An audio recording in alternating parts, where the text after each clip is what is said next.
자기 된 어머니가 아기를 낳기 위해 어떤 집을 찾아가던 중이었습니다.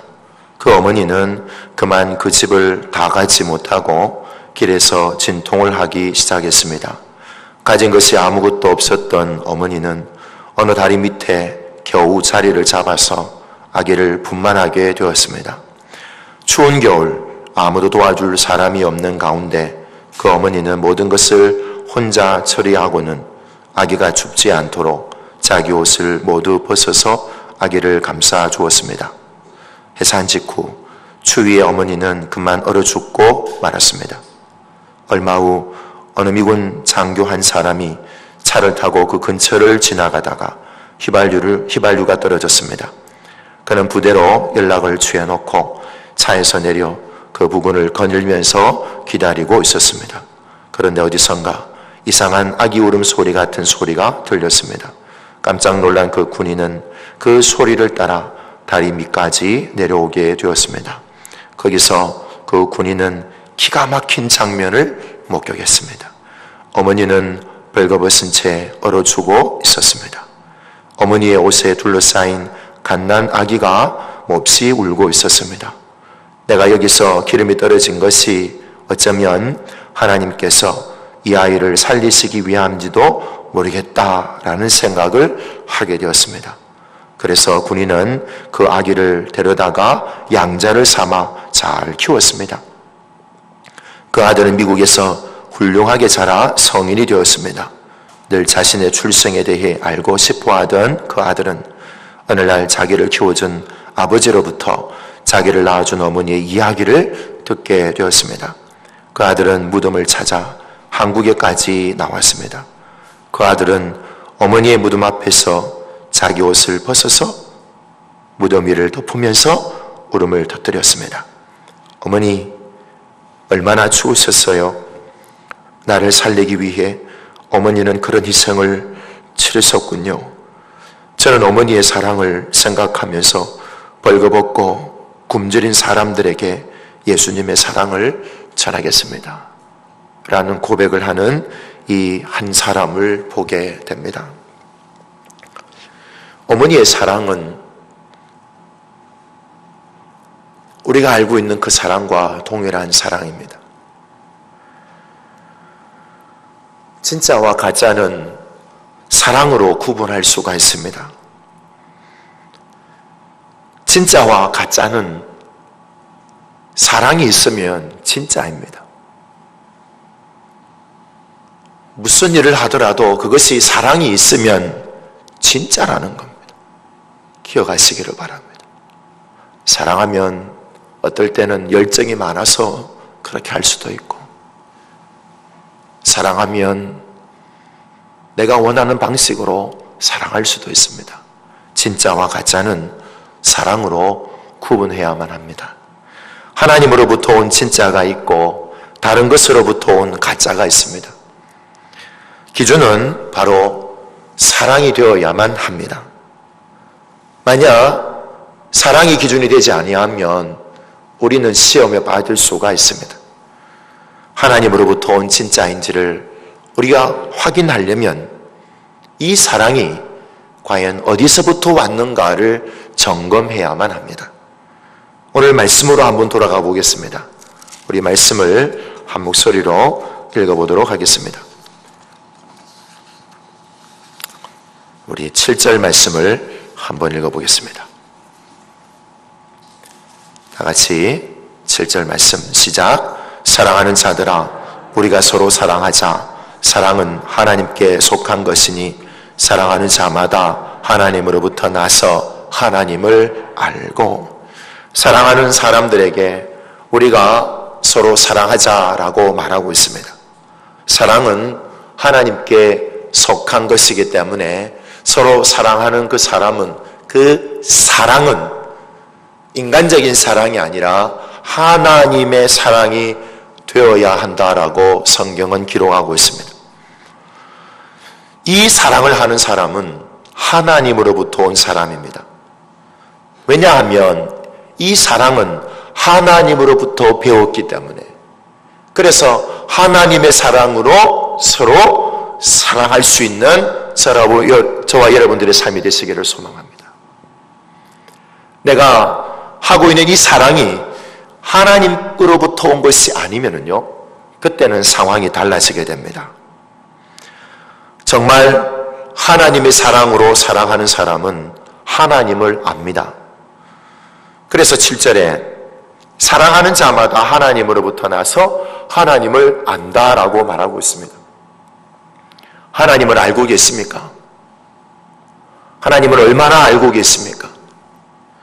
하나님을 아는 사람은 하나님의 사랑으로 내 옆에 있는 사람을 사랑할 수가 있습니다. 하나님의 사랑이 아니면요, 다른 사랑을 할 수밖에 없습니다. 왜냐하면 하나님의 사랑을 알지 못하기 때문에 그렇습니다. 그 말은 즉슨 하나님을 아는 사람이 아닙니다. 다시 한 번 더 제가 설명을 드릴까요? 너무나 잘 아는 것입니다. 하나님을 알지 못하는 사람은 하나님의 사랑을 경험해 보지 못한 사람입니다. 하나님의 사랑을 경험해야 하나님을 알 수 있습니다. 하나님을 우리가 모양으로 한번 설명을 해보면 우리가 알고 있는 사랑의 하트 모양이라고 표현할 수 있습니다. 그것을 그림으로 표현할 때 사랑이다라고 표현해 볼 수 있는 겁니다. 하나님을 아는 사람은 이 사랑이라는 그림을 그릴 수가 있습니다. 그런데 하나님의 사랑을 알지도 못하고 하나님을 알지도 못하는 사람은 다른 사랑을 할 수밖에 없습니다. 똑같은 얘기를 왜 자꾸 똑같은 얘기를 하냐고요? 왜냐하면 지금 하고 있는 사랑이 하나님의 사랑이 아니기 때문에 그렇습니다. 하나님을 아십니까? 아니면 하나님에 대해서 아십니까? 한 아이가요, 코끼리에 대해서 아는 거는, 이 어린아이는 그림책을 보면 코끼리에 대해서 압니다. 코끼리는 풀을 먹고, 코끼리는 코가 길고, 그리고 그림을 보면서 코끼리가 이럴 것이라고 합니다. 상아도 나오고, 귀도 크고, 덩치도 있고, 꼬리도 달렸고, 그림으로 보면 다 알 수 있어요. 코끼리에 대해서 압니다. 정말 코끼리에 대해서 아는 것이 아니라 코끼리를 아느냐라는 겁니다. 이 아이가 코끼리를 알려면 어떻게 해야 되겠습니까? 동물원을 가봐야 되겠죠. 가능하면 코끼리를 만질 수 있는 곳으로 가서 위험하지 않습니까? 하는데 어떤 곳에 가보면은 코끼리를 만질 수 있는 곳이 있지 않겠습니까? 코끼리를 만져봐야 돼요. 피부가 두꺼운지, 털이 달렸는지, 코가 움직이는지 안 움직이는지, 코로서 할 수 있는 역할이 뭔지, 코에 콧구멍이 몇 개인지. 여러분, 코끼리의 콧구멍이 몇 개입니까? 한 번도 생각 안 해보셨죠, 그죠? 예. 코끼리의 콧구멍이 한 개일까요? 두 개일까요? 세 개일까요? 예? 예, 두 개입니다, 두 개. 아마, 두 개였나라고 생각하시는데, 한번 확인해 보십시오. 두 개예요. 코끼리를 아는 사람은요, 만져보고, 코끼리의 코도 보고, 어떤 사람은 코끼리 위에 타보기도 합니다. 코끼리의 소리도 듣습니다. 코끼리에 대해서 아는 것이 아니라 코끼리를 아는 거예요. 내가 알고 있는 하나님, 하나님에 대해서 알고 있으면요, 하나님을 모르는 사람입니다. 하나님을 알고 있느냐라는 겁니다. 하나님 어떻게 알 수 있습니까? 하나님을 아는 사람만이 하나님의 사랑을 할 수 있습니다. 하나님께서 우리를 어떻게 사랑하셨는데요? 여러분 아십니까? 어머니가, 저는 어머니 얘기만 나오면 조금 가슴이 먹먹해져요. 왜냐하면 어릴 때 어머니가 저를 그렇게 아버지하고 헤어지면서 어머니의 사랑이 그렇게 갈급했습니다. 어머니가 자기 옷을 다 벗어서 갓 태어난 아기한테 다 주는 이유가 무엇입니까? 갓난아이가 태어났는데 자기 옷을 다 벗어가고 그 갓난아이한테 준 이유가 무엇입니까? 그 아이를 사랑하기 때문에 그렇잖아요. 자기는 죽어도 괜찮고. 이 아이는 어떻다는 겁니까? 이 아이는 살아야 되는 거예요. 이 아이는. 이 아이를 살리기 위해서 그런 거 아니겠습니까? 그게 사랑 아니겠어요? 아들을 그만큼 사랑하는 거예요. 아마 자녀를 사랑하는 것만큼 내 옆에 있는 사람을 사랑하면요, 아마 그 사람이 나를 정말 좋아할 거예요. 아마. 그렇잖아요, 그죠? 내 자녀를 위해서 내가 내어놓을 수 있는 것이 무엇이 있습니까? 이 어머니처럼 생명도 내어놓을 수 있을 거 아니에요. 내 생명도 내어놓을 수 있고, 또 자녀를 위해서 또 무엇을 내어놓을 수 있습니까? 유산을 다른 사람한테 줍니까? 유산을 아들한테나 딸한테 남겨줍니까? 유산을 자녀한테 남기잖아요. 한국 사람들 대부분들은 다 유산을 자녀들한테 남깁니다. 뭐 외국에서야 유산 중에 얼마를 사회에 환원하기도 하지만 한국 사람은 대부분 다 자녀들에게 남깁니다. 자녀를 많이 사랑하잖아요. 그 사랑으로 아들을 사랑하고 딸을 사랑하듯이 또 다른 사람을 사랑할 수 있다면 얼마나 좋겠습니까? 오늘 이 어머니가 자기의 모든 것을 벗어서, 자기도 춥지만은 그 아이한테 모든 것을 입혔습니다. 하나님의 사랑은 저는 이런 사랑이라고 생각을 합니다. 아마 제가 생각하고 있는 이 사랑과 우리 성도님들이 생각하고 있는 그 사랑은 틀리지 않을 것입니다. 우리가 서로 사랑함에 있어서 하나님을 아는 사람이라면 이런 사랑으로 우리는 사랑해야 될 줄로 믿습니다. 그래서 하나님의 사랑이 어떻게 나타났느냐 하면 9절 말씀으로 이렇게 나타났습니다. 우리 한번 읽어보겠습니다. 다 같이 9절 말씀 시작.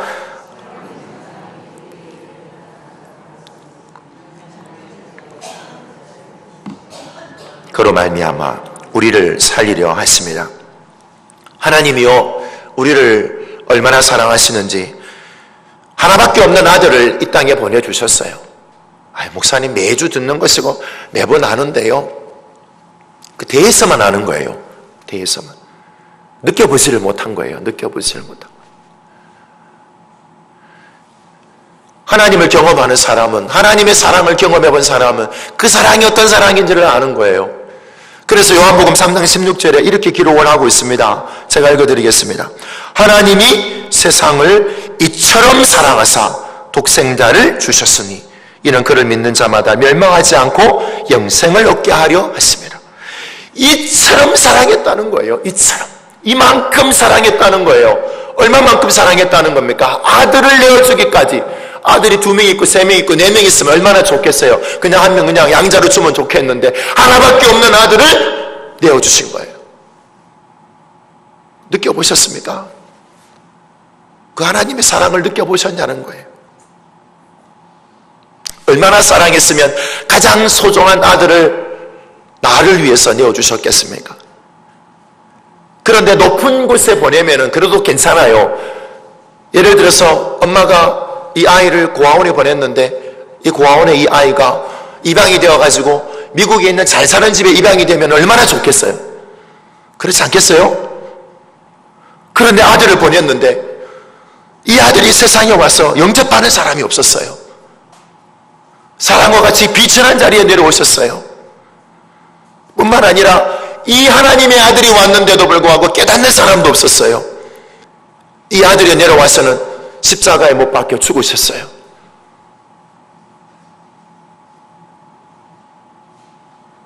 아들이 잘 되면 좋겠는데 이것이 우리 세상에서 알고 있는 그 잘된 것 같은 겁니까? 우리는 너무 잘 알아요. 예수님이 땅에 오셔서 그렇게 살고 있는 그 부분에 대해서 너무나 잘 알고 있어요. 근데 그것이 내 마음속에 와 닿아 있느냐는 거예요. 오늘 제가 궁금한 거는 그거예요. 그게요. 예수님은 십자가에 못 박혀 죽으셨어요. 나를 위해서 죽으셨어요. 하나님이 그 아들을 보내주셔서 그렇게 하셨어요. 우리 10절 말씀도 한번 읽어볼까요? 10절 말씀 다 같이 시작. 사랑은 여기 있으니 우리가 하나님을 사랑한 것이 아니요 하나님이 우리를 사랑하사 우리 죄를 속하기 위하여 화목제물로 그 아들을 보내셨습니다.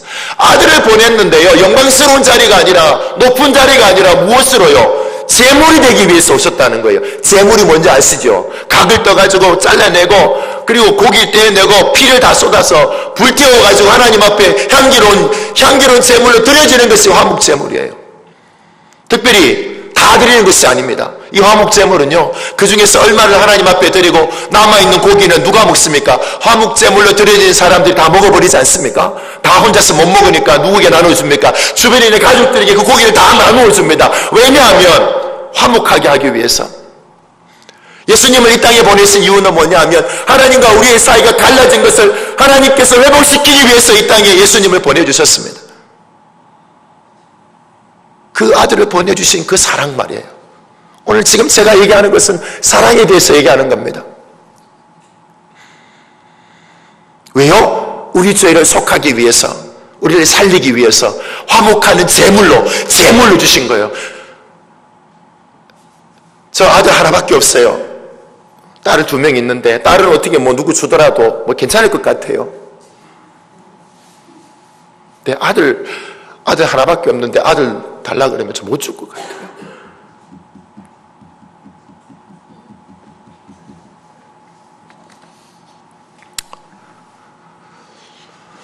하나님은 우리를 위해서 아들을 내어주기까지 우리를 사랑하셨어요. 왜냐하면 우리를 살리시기 위해서. 에베소서 1장 4절에 5절에 보니까 이렇게 말씀하고 있습니다.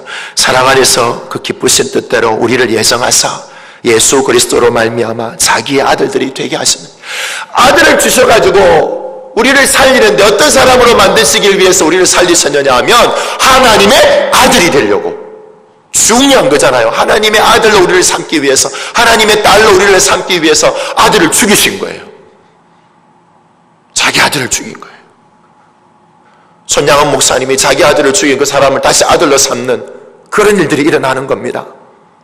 그래서 우리 손양원 목사님을 생각하면 존경하잖아요. 지금 제가 서로 사랑하는데 이 사랑이 하나님을 아는 사람이라면 그 하나님의 사랑으로 내가 생각하고 있는 그 사람을 사랑할 수 있는 거예요. 사랑할 수 있는 사람을 사랑하면 얼마나 좋겠어요. 쉽잖아요. 사랑스럽잖아요. 내가 가지고 있는 것 좀 더 줄 수 있잖아요. 그런데 오늘 성경은 뭐라고 얘기하느냐 하면 내가 사랑할 수 있는 사람만 사랑하는 것이 아니에요.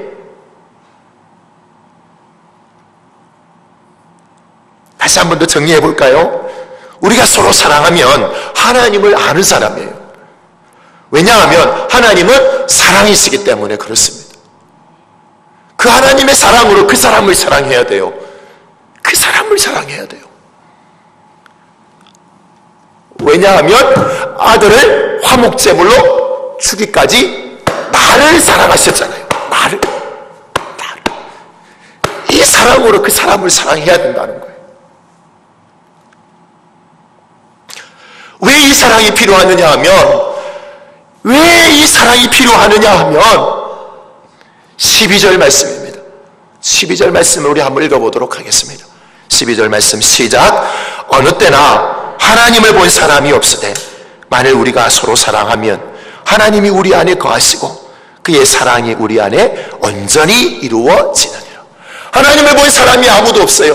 혹시 하나님을 본 사람 있습니까? 또 하나님 본 사람 있었으면 좋겠어요. 하나님은요, 모든 만물을 창조하신 하나님이신 줄로 믿습니다. 지구만 창조하셨다고 오해하지 마세요. 하나님이 지구만 창조하신 것이 아니에요. 지구 밖에 있는 모든 것들을 창조하신 것이 하나님이신 줄로 믿습니다. 우리 별 보이는 그 별도 만드시는 것이 하나님이세요.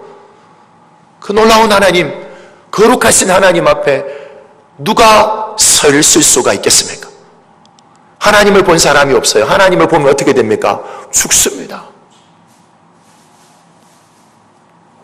그런데 오늘 어느 때나 하나님을 본 사람이 없어요.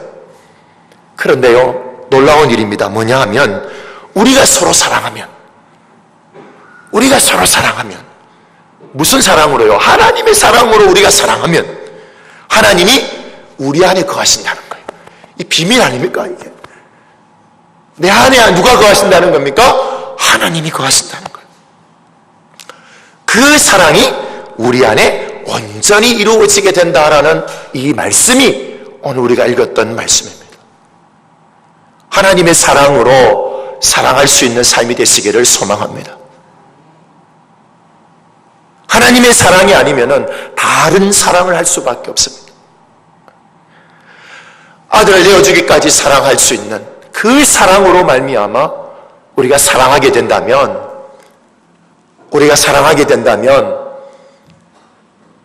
오늘 교회가 세상에서는 저 사람을 내가 사랑할 수 없지만 그 사람을 사랑하게 된다면 다른 사람이 봤을 때 그 사랑을 통해서 누구를 볼 수 있다는 겁니까? 하나님을 볼 수 있다는 겁니다. 주님의 몸된 교회 안에 하나님을 어떻게 볼 수 있습니까? 하나님을 볼 수 있는 유일한 방법은 뭐냐 하면 사랑할 수 없는 가운데에서도 하나님의 사랑으로 사랑할 때 그때 세상에서나 교회에서나 하나님을 봤다라고 말할 수 있는 거예요. 하나님의 사랑을 삶으로 드러낼 때 가능한 일입니다.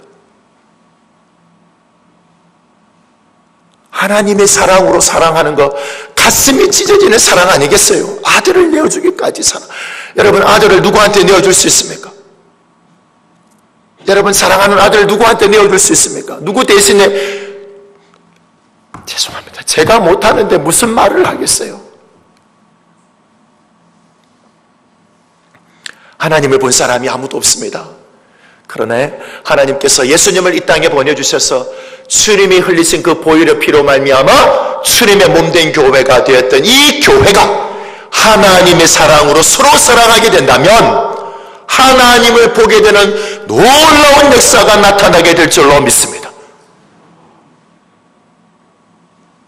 우리가 서로 사랑할 때 하나님의 사랑으로 사랑해야만 합니다. 그러려면 나도 하나님께서 당하셨던 가슴 아픈 일을 나도 당해야 돼요. 나도. 내가 가슴 아픈 것이 없는데 하나님의 사랑을 한다는 것은 거짓말이에요. 거짓말. 가슴 아픈 것이 없으면요, 그건 사랑 아니에요. 그 아들 안 사랑하는 거잖아요. 미운 아들이죠. 네가 나가서 뭘 하든지 빌어먹든지 미운 아들한테는 그럴 수 있잖아요. 서로 사랑하면 하나님을 알 수 있습니다. 하나님을 아는 사람만이 하나님의 사랑을 알 수 있습니다. 하나님께서 그 아들을 이 땅에 보내주셔서 제물이 되기까지 우리에게 보내주신 이유는 우리를 사랑하시기 때문에 그렇습니다. 그 사랑으로 우리는 서로 사랑하면 교회를 통해서 하나님을 보게 되는 놀라운 역사가 나타나게 될 줄로 믿습니다. 그런데 그걸 하려고 보니까 우리 가운데 무엇이 있느냐 하면 18절 말씀, 17절과 18절 말씀을 우리 한번 읽어보도록 하겠습니다. 17절, 18절 말씀 시작. 이로써 사랑이 우리에게 온전히 이루어진 것은 우리로 심판날에 담대함을 가지게 하려 함이니 주께서 그러하심과 같이 우리도 이 세상에서 그러하니라. 사랑 안에 두려움이 없고 온전한 사랑이 두려움을 내쫓나니 두려움에는 형벌이 있음이라. 두려워하는 자는 사랑 안에서 온전히 이루지 못하였느니라.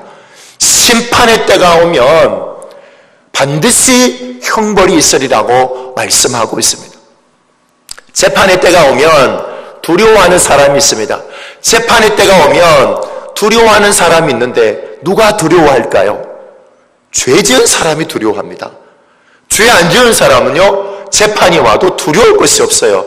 왜냐하면 죄 지은 게 없잖아요. 그런데 재판을 하게 되면 두려워하는 사람이 있습니다. 죄를 지은 사람이 두려워하는 거예요. 왜냐하면 재판이 이루어지면 무엇이 나타나기 때문에 그렇습니까? 죄가 드러나기 때문에 그렇습니다. 그것으로 끝나버리는 것이 아니라 형벌을 받게 되잖아요. 그러니까 두려워하는 것입니다. 우리가 두려워해야 될 대상이 무엇이 있습니까?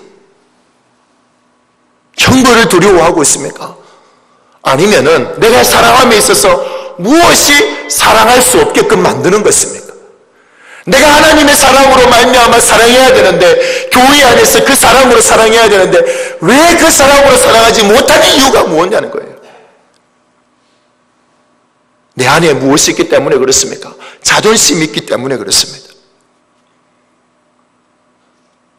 내가 그 사람을 사랑하게 되면 내 자존심이 짓밟힐 것 같아요. 수치를 당할 것 같아요. 내 얼굴이 팔리는 것 같아요. 그러니까 하나님이 사랑으로 사랑을 못하는 겁니다. 우리가 하나님의 사랑으로 사랑함에 있어서 두려워할 것이 무엇이 있어요? 우리는 아무 하나님 앞에 잘못한 것이 없잖아요. 하나님의 사랑으로 하는데 무엇이 두렵습니까? 히브리서 11장 35절에서 38절 사이에 보니까 이런 내용이 담겨져 있습니다. 로마 시대에 있었던 거니까 초대 성도들이 심한 고문, 조롱, 채찍질, 결박, 옥에 갇힘, 돌로 치는 것, 톱으로 켜는 것, 시험, 칼로 죽임, 양과 염소의 가죽을 입고 유리함, 궁핍, 환난, 학대, 광야나 산이나 동굴과 토굴에서 유리함. 왜 이런 삶을 살았을까요? 초대교회 성도님들이요? 그런 삶을 두려워하지 않았습니다. 하나님의 사랑이 무엇인지 너무나 잘 알았기 때문에 주님을 버릴 수가 없어서, 하나님을 버릴 수가 없어서 이런 삶을 두려워하지 않았습니다. 내가 두려워하고 있는 것이 도대체 무엇이 있습니까? 하나님의 사랑으로 그 사람을 사랑함에 있어서 두려워하고 있는 것이 도대체 무엇이 있습니까? 온전한 사랑을 하게 되면 이 두려움을 다 내쫓을 수 있습니다. 내 마음속의 두려움들이 다 쫓김을 당하게 될 수 있는 것은 우리 안에 하나님의 사랑으로 가득히 채워질 때, 그때 이런 일들이 나타나게 될 줄로 믿습니다. 하나님의 사랑으로 사랑하시기를 간절히 소망합니다. 다섯 번째입니다. 우리 말씀 21절 말씀을 읽어보겠습니다. 21절 말씀 시작. 우리가 이 계명을 주께 받았나니 하나님을 사랑하는 자는 또한 그 형제를 사랑할지니라. 이것이 결론입니다. 내가 사랑할 수 있는 사람 사랑하면 21절 말씀으로 표현할 이유가 없습니다. 그런데요, 여기서 말하는 형제는 사랑할 수 있는 그 사람을 의미하는 것이 아니라 사랑할 수 없는 미운 형제도 포함이 되어져 있는 것입니다. 항상 내 얘기에 딴지를 거는 사람, 항상 내 말에 거부감을 느끼는 그 성도님일 수도 있습니다. 내가 이만큼 사랑해 봤는데 그 사람은 조금도 나를 돌아보지 않는 거예요. 그러니까 사랑할 수 없는 거죠.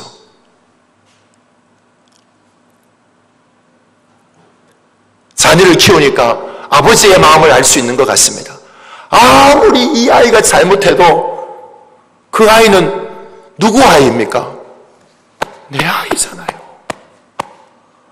호적을 판다고 해서 그게 없어집니까? 없어지지 않아요. 그러니까 어쩔 수 없이 어떻게 합니까? 이 아이를 사랑할 수밖에 없는 거예요. 잘못해도 내 자녀고 사고를 쳐도 내 자녀잖아요.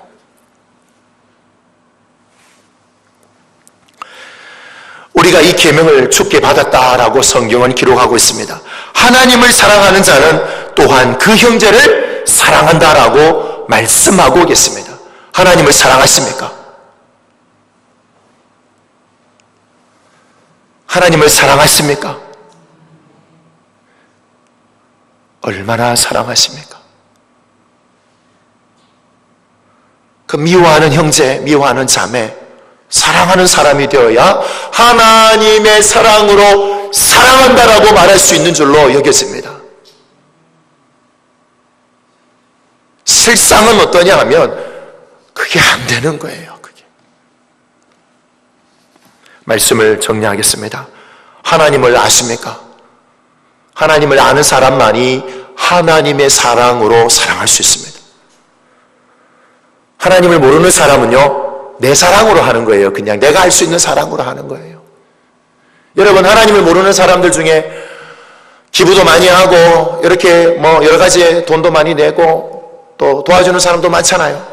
하나님을 모르는 사람들에게 그렇게 좋은 일 하는 사람들은 많습니다. 하나님을 아는 사람이 하나님의 사랑으로 정말 사랑할 수 있는 그 한 사람이 될 줄로 믿습니다. 하나님을 아는데 하나님에 대해서만 아는 것이 아니라 하나님을 깊이 아셔야만 됩니다.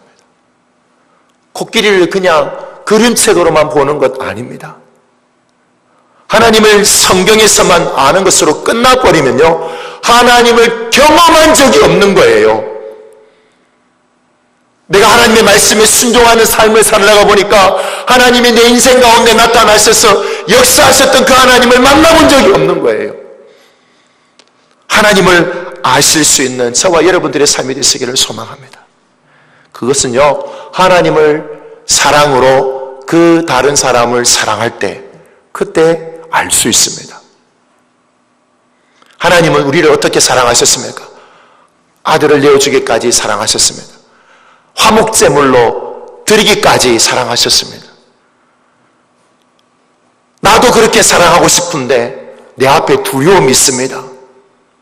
하나님의 사랑이 내 안에 가득히 채워질 때에 이 두려움도 내쫓게 되는 놀라운 역사가 나타나게 될 줄로 믿습니다.